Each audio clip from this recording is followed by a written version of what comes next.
ಮುಲ್ಲಾನಿಗೂ neat ಎಕ್ಸಾಮ್ಗೂ ಏನ್ ಸಂಬಂಧ? ಎದೆ ಸೀಳಿದ್ರೆ 3 ಅಕ್ಷರ ಬರಲ್ಲ. ಆತ ಬಂದು ನೀಟ್ ವಿರುದ್ಧ ಹೋರಾಟ ಅಂತೆ, ಧರ್ಮೇಂದ್ರ ಪ್ರಧಾನ್ ರಾಜೀನಾಮೆ ಕೊಡ್ಬೇಕಂತೆ, ಮೋದಿ ಹಠಾವಂತೆ. ನಮಸ್ಕಾರ ಸ್ನೇಹಿತರೆ, NS ಪಟ್ಪತಿ. CT ರವಿ ಅವರೇ, ಯಾಕೆ ಹುಷಾರಿಲ್ಲ ಅಂದ್ರೆ ಸ್ವಲ್ಪ ಇದಕ್ಕೆ ಹೋಗ್ಬೇಕು. ಎಲ್ಲಾದ್ರೂ ಮಳೆ ಬರ್ತಾ ಇಲ್ವಾ ಆ ಕಡೆ? ನಮ್ ಕಡೆ ಮಳೆ ಎಲ್ಲ ಸ್ವಲ್ಪ ಬಿಸಿಲು ಜಾಸ್ತಿ ಇದೆ, ಸ್ವಲ್ಪ BP ವೇರಿಯೇಷನ್ ಆಗುತ್ತೆ. ನಿಮ್ಗೆ ಆರಾಮಾಗಿದ್ದೀರೇನಲ್ಲ? 65 ಸೀಟಿಗೆ ಇಳಿದ ಮೇಲೆ ನೀವು ಮಾಡಿರ್ತಕ್ಕಂತ ಹಲ್ಕ ಕೆಲಸದ ಜಾತಿ ನಿಂದನೆ, ಬೇರೆ ಜಾತಿಯನ್ನು ಹೀಯಾಳಿಸಿ, ಬೇರೆ ಧರ್ಮವನ್ನು ಹೀಯಾಳಿಸಿ, ಆ ಧರ್ಮವನ್ನು ಎತ್ತು ಕಟ್ಟಿ ಧರ್ಮಗಳ ನಡುವೆ ದ್ವೇಷದ ವಿಷಬೀಜವನ್ನು ಬಿತ್ತಿ, ಎದೆ ಸೀಳಿದ್ರು ಒಂದು ಅಕ್ಷರ ಬರಲ್ಲ, ಪಂಚರ್ ಜುಡಾಸವರು, ಮುಲ್ಲಾಗಳಿಗೆ ಏನ್ ಕೆಲಸ, ಇವೆಲ್ಲ ಮಾಡಿದ್ದಕ್ಕೆ 65ಕ್ಕೆ ಇಳಿದಿರೋದು. ಇವೆಲ್ಲದಕ್ಕೆ 65ಕ್ಕೆ ನೀವು ಇವೆಲ್ಲ ಆದ್ಮೇಲೆ ನಿಮ್ಮವ್ರು ನಿಮಗೆ ಓಟ್ ಹಾಕಿದ್ರೆ ನೀನೇ ಗೆಲ್ತಿದ್ದೀರಿ, ನೀನೇ ಗೆಲ್ಲಿಲ್ಲ ಅಲ್ಲಿ. ಇವಾಗ FIR ಮಾಡಿಸ್ಕೊಂಡೆ, ಮನೆಗೆ ಪೊಲೀಸರು ನೋಟಿಸ್ ತಗೊಂಡ್ ಬರ್ಬೇಕು, ಜನರಂತೂ ನಿನ್ನ ಕ್ಷೇತ್ರದಲ್ಲಿ ಮನೆಗೆ ಕಳಿಸಿದ್ರು. ನೀವ್ ಯಾರ್ಯಾರು ಹಲ್ಕಟ್ರು, ನೀವೆಲ್ಲರೂ ಏನು ಜಾತಿಗಳ ನಡುವೆ ಏನು ಹಚ್ಚಿದಿರಲ್ಲ, ಅದರ ಕರ್ಮದ ಫಲ 60-65 ಸೀಟಿಗೆ ಇಳಿದವರು ನೀವು. ಇವಾಗ ಮುಖಾಡೆ ಮಲ್ಕೊಂಡು ನಿಮ್ಮದ್ರಲ್ಲೇ ಕಿತ್ತಾಟ ಆಡ್ಕೊಂಡು ಒಂದು ಒಳ್ಳೆಯದಕ್ಕೆ ಒಂದು ಒಳ್ಳೆಯ ಒಂದು ಆರೋಗ್ಯವಾದ ವಿರೋಧ ಪಕ್ಷ ಇಲ್ಲದಕ್ಕೆ, ಆರೋಗ್ಯವಾದ ನಿಮ್ಮ ಸರ್ಕಾರದ ಹಿಂದಿನ ನಡೆ ಇಲ್ಲದಕ್ಕೆ, ಆರೋಗ್ಯಕರವಾದ ಒಂದು ಒಳ್ಳೆಯ ಸರ್ಕಾರ ನಡೆಸದೇ ಇರುವುದಕ್ಕೆ ನಿಮ್ಮನ್ನ ಕಿತ್ತೆಸೆದು, ಇವಾಗ ನಿನ್ನ ಕ್ಷೇತ್ರದಲ್ಲಿ ಕಿತ್ತೆಸೆದು ಇವಾಗ ಕೂಡ್ತಿದ್ರೆ ಅವ್ರಿಗೇನು ಕೆಲಸ ಇವ್ರಿಗೇನು ಕೆಲಸ ಅಂತ ನಿನಗ್ ಬಾಯಿ ಬಂದಂಗ ಮಾತಾಡಿದ್ರೆ ಇವತ್ತು FIR ಮಾಡಿದ್ರು, ಮನೆಗೆ ಪೊಲೀಸರು ನೋಟಿಸ್ ತಗೊಂಡು ಬಂದ್ರು. ನೀನು ಹೋಗೋದಲ್ದನೆ ಕೋತಿ ತಾನು ಮಾಡೋದಲ್ದನೆ ವನವನ್ನು ಕೆಡ್ತಿತ್ತಂತೆ. ನೀವು ಮಾಡಿರ್ತಕ್ಕಂತ ಹಲ್ಕ ಕೆಲಸಕ್ಕೆ ಇವತ್ತು ರಾಜ್ಯದಲ್ಲಿ ಅವ್ರ ಕುರ್ಚಿಯನ್ನು ಗಿಟ್ಟಿಸ್ಕೊಂಡು ಅವ್ರು ಆರಾಮಾಗಿ 4 ವರ್ಷ ಆಯ್ತು. ಅವ್ರು 4 ವರ್ಷ ಆಯ್ತು. ನಾಚಿಕೆ ಮಾನ ಮರ್ಯಾದೆ ಅನ್ನೋದು ಏನಾದ್ರೂ ಇದ್ರೆ ಅಭಿವೃದ್ಧಿಯ ಬಗ್ಗೆ. ಆ ನೀಟ್ ಎಕ್ಸಾಮ್ ಲೀಕ್ ಆಗಿರೋದು ಅಲ್ರೋ ಹಲ್ಕಟ್ರೆ, ನೀಟ್ ಪೇಪರ್ ಲೀಕ್ ಆಗಿರೋದು ಇವರ ಅಧಿಕಾರದಲ್ಲಿ, ಅದಕ್ಕೆ ಪ್ರೊಟೆಸ್ಟ್ ಮಾಡ್ತಾ ಇರೋದು ಎಲ್ಲರ ಮನೆಯಲ್ಲೂ ವಿದ್ಯಾರ್ಥಿಗಳಿದ್ದಾರೆ. ಮುಸ್ಲಿಮರ ಮನೆ. ನೀನ್ ಇವಾಗ ಅಧಿವೇಶನದಲ್ಲಿ ನಿನ್ನ ವಿಧಾನಸೌಧದಲ್ಲಿ ಹೋಗಿ ಕೂತಾಗ ಅಲ್ಲಿ ಮೇಲೆ ಅಧ್ಯಕ್ಷರು ಯಾರಿದ್ದಾರೆ? UT ಖಾದರ್ ಅಧ್ಯಕ್ಷರೇ ಅಂತೀಯಲ್ಲ ಅಲ್ಲಿ ಹೋಗಿ. UT ಖಾದರ್ ಅವ್ರು ಯಾರು? ಅಧ್ಯಕ್ಷರೇ ಅನ್ಕೊಂಡ್ ಬೈಕೊಂಡ್ ಬಡ್ಕೊಳ್ತೀಯ ನೀನು. ಅದಕ್ಕೆ ಹೇಳೋದು ಕಾಲಾಯ ತಸ್ಮೈ ನಮಃ ಅಂತ.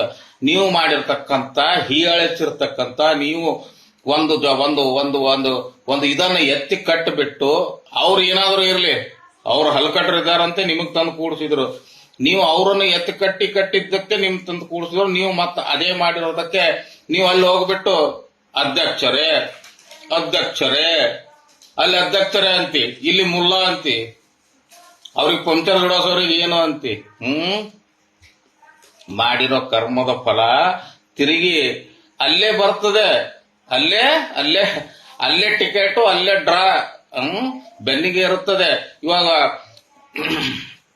ಇಡೀ ದೇಶದಾದ್ಯಂತ ಯುವಕರು ಭವಿಷ್ಯದ ವಿದ್ಯಾರ್ಥಿಗಳು ಎದ್ದಾಗ ಅಲ್ಲಿ ಹಿಂದಿನ ಬಾಗಿಲು ಓಡಿ ಹೋಗಿರ್ತಕ್ಕಂಥ ನಿಮ್ಮ ಯಾರವರು ಮತ್ತದು ಉತ್ತರ ಕುಮಾರ ಹೋಗ್ಬಿಟ್ಟು ರಾತ್ರಿ 12 ಗಂಟೆಗೆ ಇನ್ಸ್ಟಾದಲ್ಲಿ ವಿಡಿಯೋ ಮಾಡಿ ಹಾಕಿರೋದು ನೋಡಿ ಮರುದಿವ್ಸ ಧರ್ಮೇಂದ್ರ ಪ್ರಧಾನ್ ರಾಜೀನಾಮೆ ಆಯ್ತು. ಜಾಸ್ತಿ ಮಾತಾಡಿದ್ರೆ, ಪ್ರೊಟೆಸ್ಟ್ಗೆ ಅಡ್ಡಿಪಡಿಸಿದ್ರೆ ನಿಮ್ಮವರು ಬಿಜೆಪಿ ಅವರು ಯಾರೇ ಇದ್ರು ಅವರ ಮೇಲೆ FIR ಹಾಕ್ತಿವಿ, ಕೇಸ್ ಹಾಕ್ತಿವಿ ಅಂತ JP ನಡ್ಡಾ ಅವರೇ ಹೇಳಿರೋದು. ತಿಳಿತಾ? ಅದಕ್ಕೆ ಪ್ರೊಟೆಸ್ಟ್ ಮಾಡ್ತಾ ಇರುವಾಗ, ತಪ್ಪಾಗಿರೋ ಪ್ರಶ್ನೆ ಮಾಡ್ತಾ ಇರುವಾಗ ಅವರನ್ನ ಮಾತಾಡುವ ಹಾಗೆ ಆಡಿದ್ರೆ ಏನೂ ಆಗಲ್ಲ. ಯಾಕಂದ್ರೆ ನಿಮ್ಮವರು ಅಲ್ಲಿ ಮೇಲೆ ಕುಂತು ಮೀಟಿಂಗ್ ಮಾಡಬೇಕಾದ್ರೆ, ಈ ಆಪರೇಷನ್ ಸಿಂಧೂರ್ ಮಾಡುವಾಗ ಅಕ್ಬರುದ್ದೀನ್ ಓವೈಸಿ ಇಲ್ದೇನೆ ಒಂದು ದಿವಸವೂ ನಿಮ್ಮ ನರೇಂದ್ರ ಮೋದಿ ಅವರು ಮೀಟಿಂಗ್ ಮಾಡಿಲ್ಲ. ಇಲ್ಲಿ ಬೆಳಗಾದ್ರೆ ನೀನು ವಿಧಾನಸೌಧಕ್ಕೆ ಹೋದ್ರಿ ಅಂದ್ರೆ ಅಲ್ಲಿ ಒಳಗಡೆ ಹೋದಿ ಅಂದ್ರೆ ಅಲ್ಲಿ ಅಧ್ಯಕ್ಷರೇ ಅನ್ಬೇಕು. ಅಲ್ಲಿ ಮೇಲ್ಗಡೆ OIC ಇಲ್ದೇನೆ ಅವ್ರ ಮೀಟಿಂಗ್ ಯಾವತ್ತೂ ಆಗಿಲ್ಲ.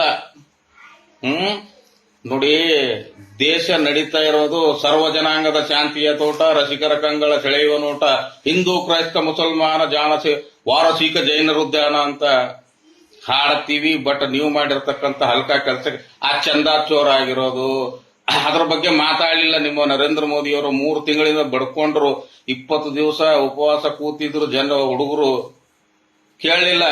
ದಂಗೆ ಎದ್ದಿತ್ತು. ದಂಗೆ ಎದ್ದಿರೋದು ಯಾಕೆ? ನೀವು ಮಾಡಿರ್ತಕ್ಕಂಥ ಪೊಲೀಸರು ಬಿಟ್ಟು ಹೊಡ್ಸಕ್ ಹೋದಾಗ ದಂಗೆ ಎದ್ದು ಹಿಂದಿನ ಬಾಗಿಲಿಂದ ಓಡೋಗಿ ರಾತ್ರಿ 12 ಗಂಟೆಗೆ ವಿಡಿಯೋ ಮಾಡಿ ಹಾಕಿ ಬೆಳಗ್ಗೆ ಎದ್ರೆ ರಾಜೀನಾಮೆ ಘೋಷಣೆ ಆಗಿದೆ. ಯಾಕೆ ಆಗ್ತದೆ ಅಂದ್ರೆ ತಪ್ಪು ಮಾಡಿದಾಗ ಅದರ ಪ್ರತಿಫಲ, ಅದರ ಉತ್ತರ ಏನಿರುತ್ತೆ ಅಂದ್ರೆ 2 ನಂಬರ್ ಬರ್ತದೆ. ಹಾಗಾಗಿ ಅಲ್ಲಿ ವಿಧಾನಸೌಧಕ್ಕೆ ಹೋದಾಗ ಅಧ್ಯಕ್ಷರ UT ಖಾದರ್ ಸಾಹೇಬ್ರೇನೋ ನೋಡೋಣ, UT ಖಾದರ್ ಅವರೇ ಎಲ್ಲ ಬರುತ್ತೆ. ಅಲ್ಲಿ ಅಧ್ಯಕ್ಷರೇ ಅನ್ಬೇಕು. ಇಲ್ಲಿ ಹೊರಗಡೆ ಮೈಕ್ ಹಿಡಿದ್ರೆ ಪಂಕ್ಚರ್ ಹಾಕೋರು. 60 ಸೀಟಿಗೆ ಇಳಿಸಿ ಮುಂದಿನ ದಿನನೂ ನೀವು ಬರಲ್ಲ ಇಲ್ಲಿ ರಾಜ್ಯದಲ್ಲಿ. ಸ್ವಲ್ಪ ನೋಡಿ, ನಮಗೂ ಅರ್ಥ ಆಗ್ತದೆ, ನಮಗೂ ರಕ್ತ ಯಾವುದಂತ ಗೊತ್ತಿದೆ. ಬಟ್ ಮಾತಾಡಿ ನಿಮ್ಮ ಬುಡಕ್ಕೆ ಬೆಂಕಿ ಇಟ್ಕೋತಾ ಇದ್ದೀರಲ್ಲ, ಅದಕ್ಕೆ ನೀನೇ ಸೋತ್ ಹೋಗಿದೀಯ. ಮುಂದಿನ ದಿನಗಳಲ್ಲಿ ಇನ್ನೂ 5 ವರ್ಷ ನೀವು ಅಷ್ಟೇ ಅನ್ಕೋತ ಕೂಡ್ಬೇಕು. ಇಲ್ಲ FIR ನೋಟಿಸ್ ತಗೊಂಡು ಮನೆಗೆ ಬರ್ತಾರೆ. ಇವಾಗ JP ನಡ್ಡಾ ಅವರು ಮೀಟಿಂಗ್ ಅಲ್ಲಿ ಕಾಕ್ರೋಚ್ ಜನತಾ ಪಕ್ಷದ ಯುವಕರಿಗೆ ಹೇಳಿದ್ದಾರೆ, ಪ್ರೊಟೆಸ್ಟ್ ನಡೆಯುವಾಗ ಯಾರೇ ನಮ್ಮವರೇ ಇದ್ರು ಅವ್ರ ಮೇಲೆ FIR ಮಾಡ್ತೀನಿ ಅಂತ. ಸ್ವಲ್ಪ ಕಂಟ್ರೋಲ್ ಅಲ್ಲಿ ಬಾಯಲ್ಲಿ ಇಟ್ಕೊಂಡ್ರೆ ಉಳಿತದೆ. ಇಲ್ಲ ಅಂದ್ರೆ ನೋಟಿಸ್ ಮನೆಗೆ ಬರ್ತದೆ. ನಿನಗ ಸೋಲ್ಸಿದ್ರು ಅಷ್ಟೇ. ಅಲ್ಲಿ ಹೋಗಿ ಅಧ್ಯಕ್ಷರೇ ಅನ್ಬೇಕು. ಇವಾಗ ಬೆಳಗ್ಗೆ ಆದ್ರೆ ವಿಧಾನಸೌಧಕ್ಕೆ ಹೋದಿ ಅಂದ್ರೆ ಅಲ್ಲಿ ಹೋಗಿ ಅಧ್ಯಕ್ಷರೇ ಯಾರಿದ್ದಾರೆ ಅಧ್ಯಕ್ಷರು, ಅಲ್ಲಿ ನಿಮ್ಮ ಮೋದಿಯವರು. ನಿಮಗ್ ಬೇಕಾದ್ರೆ ಆ OIC ಪಕ್ಷವನ್ನ, TMC ಪಕ್ಷವನ್ನ ಆ ಕಾಂಗ್ರೆಸ್ ಎದುರುಗಡೆ ಒಯ್ದು ಎಲ್ಲಿ ಬೇಕಾದ್ರೂ ಒಳಗಿಂದ ಒಪ್ಪಂದ ಆಗ್ಬಿಟ್ಟು ಹಾಕಿಸ್ತೀರ. ಆ OIC ಅವ್ರಿಗೆ ತಗೊಂಡೇ ನಿಮ್ಮ ಮೋದಿಯವರು ಮೀಟಿಂಗ್ ಮಾಡೋದು. ಇಲ್ಲಿ ನೀವು ಬೆಳಗಾಗಿ ಹೋಗಿ ವಿಧಾನಸೌಧಕ್ಕೆ ಹೋದ್ರೆ ಅಲ್ಲಿ ಹೋಗಿ ಕೂತ್ರೆ ಅಧ್ಯಕ್ಷರೇ ಅನ್ನಬೇಕು. ಅದಕ್ಕೆ ಸ್ವಲ್ಪ ನೋಡಿ, ಯಾವತ್ತು ಓಡೋ ಕುದುರೆಯಲ್ಲಿ ಬಡಿಗೆ ಹೊಡ್ಕೊಂಡಿರೋರು ನೀವೇ. ಬಿದ್ದ ಮೇಲೆ ನಾವೇನ್ ಮಾಡ್ಬೇಕು? ಅದಕ್ಕೆ ಬಿದ್ದಿದ್ದೀರಾ, ಇವಾಗ ಅನುಭವಿಸಿ. ಸ್ವಲ್ಪ ನಾಲಿಗೆ ಹಿಡಿತದಲ್ಲಿದ್ರೆ ಪಕ್ಷ ಉಳಿತದೆ. ಇವಾಗ ಇಲ್ಲಂತೂ ಹೋಗಿದೆ, ಮುಂದೆ 5 ವರ್ಷನೂ ಬರಲ್ಲ. Wait and watch.